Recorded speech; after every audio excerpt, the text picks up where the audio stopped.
Assalamualaikum warahmatullahi wabarakatuh.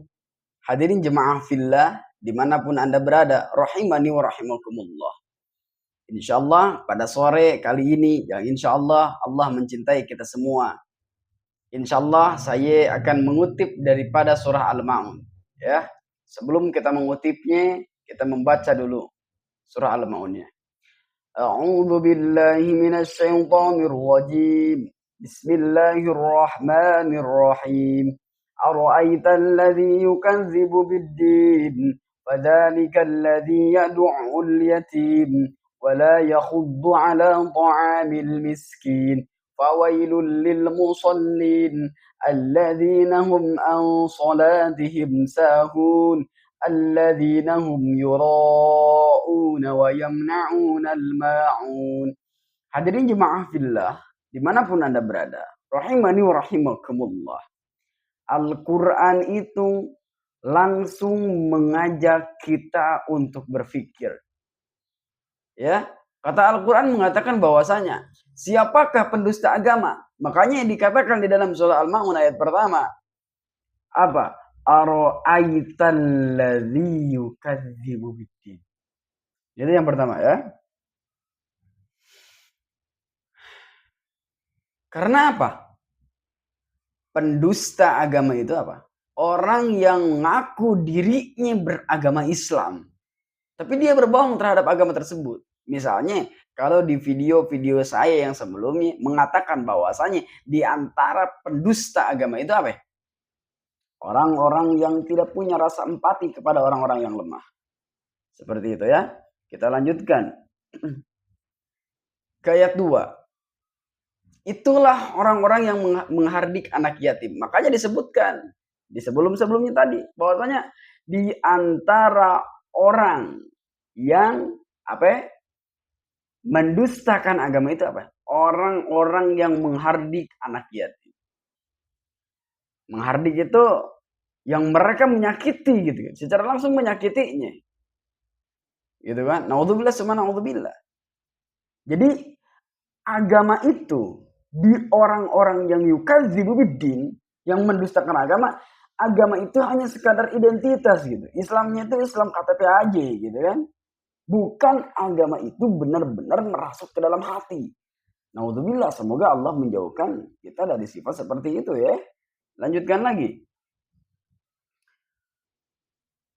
Kenapa Allah Subhanahu wa taala menyimbolkan tersebut terhadap anak yatim? Karena anak yatim tersebut termasuk apa? Orang yang lemah. Kenapa dikatakan lemah? Karena mereka kehilangan sosok orang tua. Makanya di situ dikatakan lemah. Nah, di sini di dalam surah Al-Maun, Allah Subhanahu wa taala bikin ayat wala yahuddu bikin ayat. Ara'aital ladzi yukadzibu biddin, fadzalikal ladzi yad'ul yatim. Tentang anak yatim.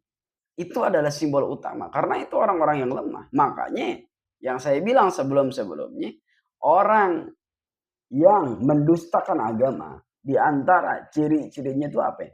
Orang yang tidak punya rasa empati, yang menyakiti anak yatim dan sebagainya. Karena apa? Sekali lagi saya bilang bahwasanya agama itu bukan sekadar identitas. Bukan hanya formalitas, wah ini gue agama Islam nih supaya keterima di Indonesia. Kagak. Kalau itu salah niatnya. Agama Islam itu, kalau kita memang beragama, bukan hanya namanya saja beragama, tapi akhlak, kepribadian, rasa empatinya itu ada. Begitu kan? Ya. Dilanjutkan di ayat 3. Dan tidak mendorong atau memberi makan kepada orang miskin. Jelas di sini. Video saya yang sebelumnya bahwasanya orang yang gak punya rasa empati gitu. Gitu kan? Sebenarnya di sini makna anak yatim di sini ini makna bukan makna secara khusus. Gitu kan? Tapi di sini maknanya itu global umum. Dalam artian orang yang tidak memberi makan kepada orang yang lapar. Lapar tersebut kan banyak. Orang miskin juga bisa. Gitu kan? Orang fakir juga bisa. Orang kaya pun bisa. Tapi kalau namanya orang kaya, biasanya minimal ada buat makan gitu loh. Nah, secara umumnya di ayat 3 ini mengatakan bahwasanya orang yang nggak peduli gitu loh. Contoh kalau ada nanya gini, "Bang, gue ngelihat anak yatim, gue ngelihat orang miskin, gue mau ngasih makan tapi gue kagak punya." Ya jangan dikasih. Kenapa jangan dikasih?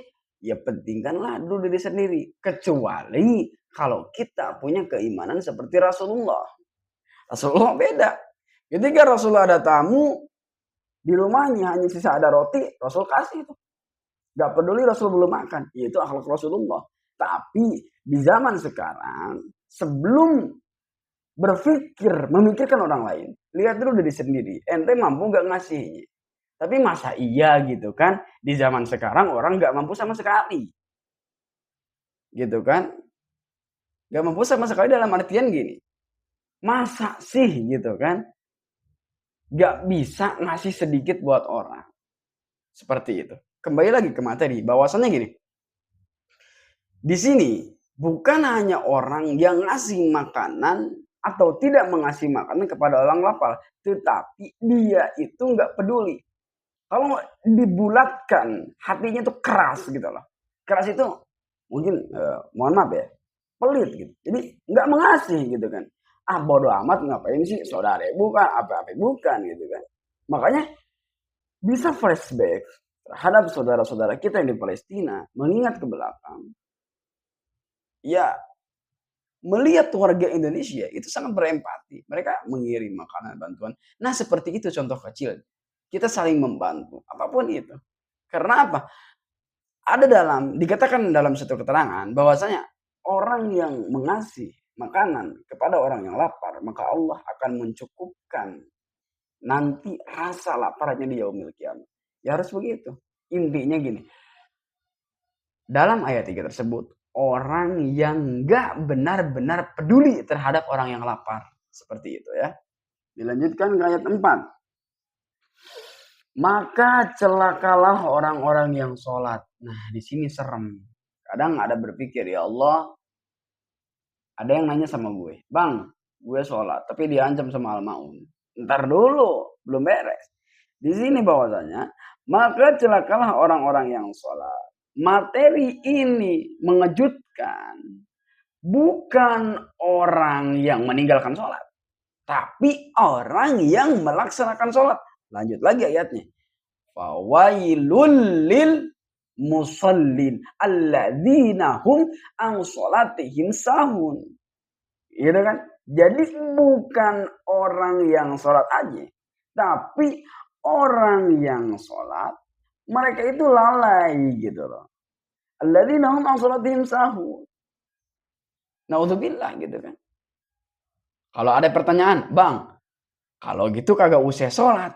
Sholat aja diancam disiksa sama Allah. Ya apalagi kagak sholat. Gimana sih lo gitu kan. Jadi intinya bahwasanya ayat Al-Maun ini menarik loh dalam ayat fawailul lil musallin. Celakalah bagi orang-orang yang sholat alladzina hum an sholatihim sahun. Orang-orang yang melalaikan terhadap sholatnya. Seperti itu ya. Bisa dipahami insyaallah ya. Lanjutkan lagi ke ayat 5. Allah. Yaitu tuh kan. Alladzina hum an sholatihim sahun. Bener kan? Orang-orang yang lalai dalam sholatnya. Maksudnya lalai gimana bang? Sholat itu hanya apa ya? Sekadar gerakan. Rukunya nggak ada. Kadang ya adalah sholat aja. Sholat nanti, lalai gitu kan. Dinanti-nanti gitu. Tanggung-tanggungan. Nah itu Allah ancam tuh, hati-hati, ya kan? Kita lanjut lagi. Tapi secara makna umumnya di sini bahwasanya orang yang tidak khudur fil qalbi ilallah, yang tidak menghadirkan diri ketika sholat. Dalam kurung mungkin khusyuk, tapi itu khusyuk para ulama berpendapat yang penting sholat dulu daripada kagak sholat gitu kan. Tapi yang intinya orang yang sholat tapi nggak merubah akhlak dan etikanya. Kan dalam ayat jelas. Innas sholata tanha 'anil fahsya'i wal munkar. Sesungguhnya salat itu mencegah daripada kemungkaran dan apa? Dari kemaksiatan.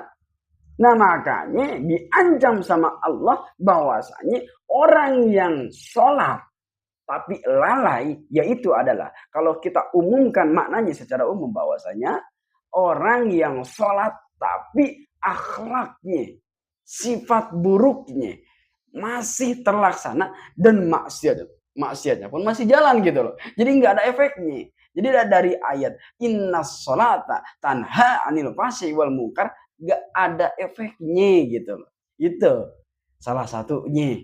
Seperti itu ya. Kita lanjut lagi. Allah. Ayat terakhir. Alladzina hum yura'un. Orang-orang yang ria. Gitu kan. Jadi ria itu apa sih bang? Sombong. Wih gue coy tadi tahajud bro. 8 rakaat. Wih gue tadi duhanya 12 rakaat. Ingin dilihat manusia gitu. Semata-mata ya gitu. Ya mohon maaf nih kan. Saya berbicara sesuai fakta dan data. Ada orang yang pulang dari haji. Dipanggil namanya. Misalnya gini.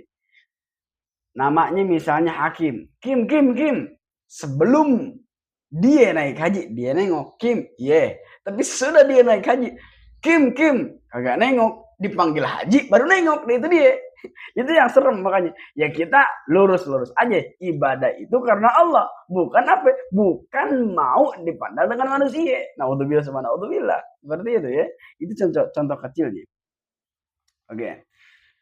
Jadi agama itu ya kalau dipikir-pikir ya di ayat ini tuh menarik gitu. Jadi agama tuh seakan-akan dibikin pencitraan. Ya mohon maaf nih. Mohon maaf banget ya. Saya berbicara sesuai fakta dan data. Warga Indonesia diponis gitu kan sama orang Arab tuh kenal selfie depan Ka'bah. Ya mestinya ya boleh lah lu foto gitu. Tapi jangan sampai ya dibikin konten. Naudzubillah sekarang ya. Makanya media sekarang kalau tidak pandai menggunakan ya gitu. Ya saya nggak melarang bahwasanya Anda atau kita mau bikin konten di Mekah. Oh oke guys, sekarang saya lagi di Mekah, di Ka'bah lagi. Oh halo guys, mau crowd. Saya nggak melarang ya, silakan. Why gitu? Mengapa saya melarang Anda gitu? Karena itu hak pribadi Anda. Cuman hati-hati, ngeri. Apa yang ngerinya? Ini nih, kita ibadah kepada Allah, tapi pengen dilihat orang. Ya, segitu aja. Oke, lanjut lagi. Ayat terakhir.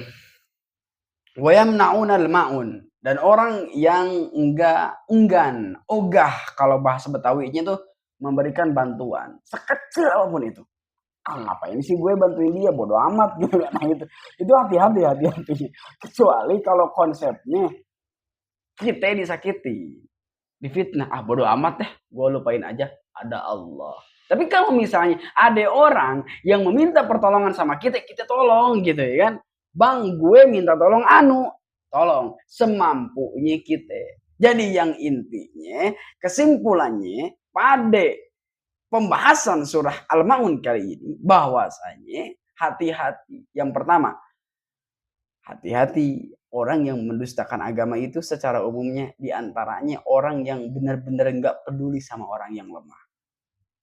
Yang keduanya kalau kita simpulkan, orang yang sholat tapi melalaikannya. Gitu kan? Yang ketiga, orang yang ria dan tidak peduli sama orang lain. Ya, itu aja. Semoga kita kembali di waktu yang sama. Yang insya Allah Allah mempertemukan kita semua. Semoga bermanfaat. Like, komen, dan subscribe, share apabila video ini selalu mengingatkan kita semua. Terima kasih. Assalamualaikum warahmatullahi wabarakatuh.